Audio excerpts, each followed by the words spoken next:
When most people hear the word boundary, they picture walls, a cold, hard line drawn around yourself to keep people at a distance. That image makes boundaries sound aggressive, like you're building fortifications rather than just asking for something reasonable. No wonder it feels uncomfortable. But that image is wrong. A boundary isn't a wall, it's a definition. It says, here is what works for me, and here is what doesn't. It's not about keeping people out, it's about making sustainable relationships possible. The confusion around what a boundary actually is contributes to the discomfort around setting one. If you believe setting a limit means being cold or rejecting, of course it's going to feel difficult. So, before anything else, let's start there. For most people who struggle with boundaries, the difficulty didn't begin in adulthood. It began in childhood, in families and environments where needs were met with certain responses. If asking for space led to a parent's withdrawal, saying no led to anger, or having preferences led to conflict, then the young mind learned a crucial lesson. My needs are a problem. To survive, emotionally and sometimes literally, the child learned to suppress those needs, to prioritize others, to become agreeable. This is not a character flaw. It was an intelligent adaptation to the environment. The difficulty is that this adaptation doesn't automatically turn off when we become adults. We carry the old rules into new relationships long after those rules are necessary. Understanding this doesn't excuse poor treatment from others, but it does explain the internal paralysis that so many people feel when they try to say something simple like, "I need a few days to myself." Guilt is one of the most powerful barriers to boundary setting and one of the most misunderstood. When guilt arrives after you've said no, or even after you've just thought about saying no, it feels like moral information, like your conscience is telling you something true, that you've done something selfish, unkind, or wrong. But guilt is not a reliable moral compass. It is a conditioned emotional response. If you grew up in an environment where your needs were unwelcome, your nervous system learned to respond to self-advocacy with guilt as a way of keeping you safe. The guilt was designed to make you pull back before you could be punished or rejected. Now it fires even when there's no real threat.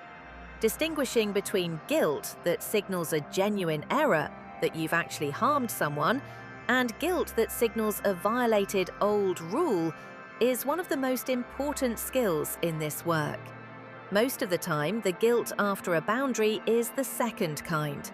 Beneath the guilt is usually a deeper fear, that if I say no, they will leave, that if I take up space, I will be too much, that love and approval are conditional on my compliance, and the moment I stop complying, I will be alone.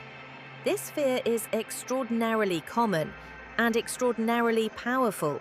It sits at the root of people-pleasing, over-giving, over-apologizing, and the inability to say a simple no. And the fear makes sense historically. If, in childhood, love was regularly withdrawn when you were inconvenient or difficult, then the connection between being difficult and being abandoned became hardwired. Breaking that connection requires repeatedly experiencing that you can say no and still be loved, that you can take up space and still belong. That is a reparative experience, and it can happen gradually, in small moments, over time.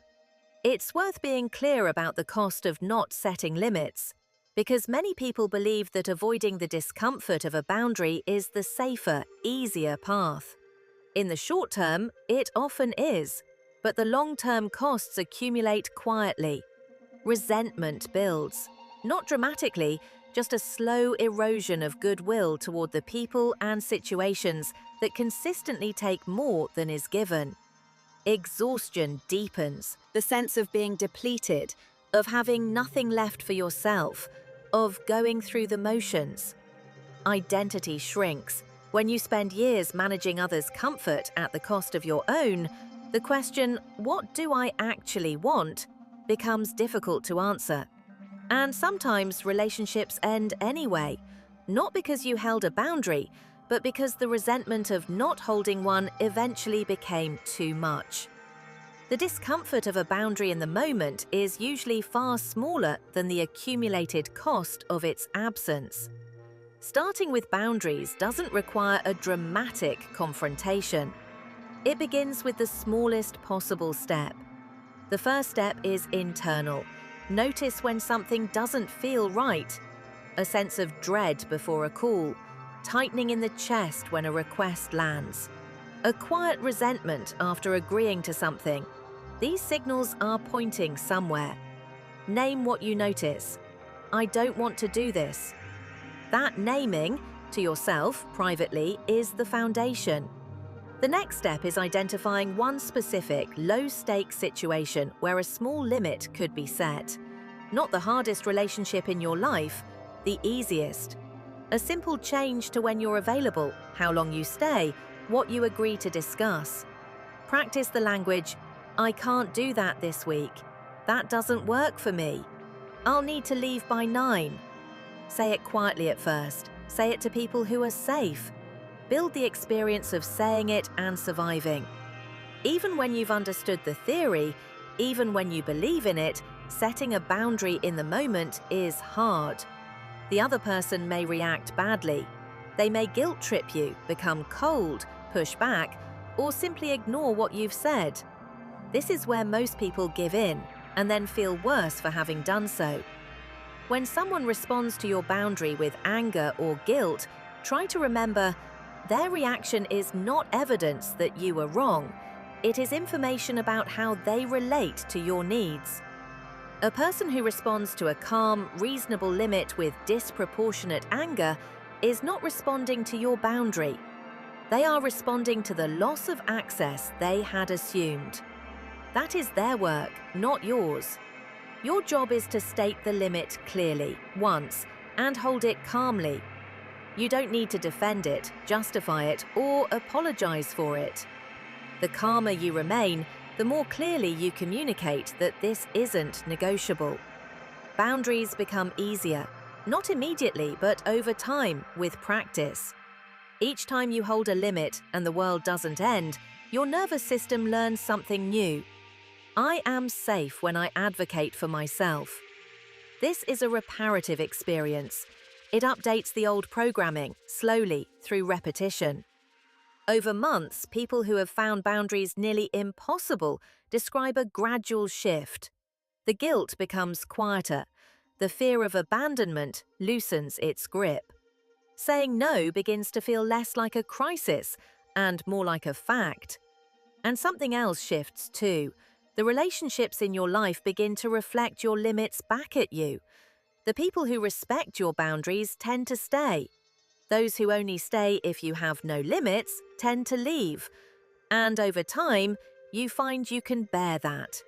Because a life with a few honest relationships is better than a life full of people who only need you depleted.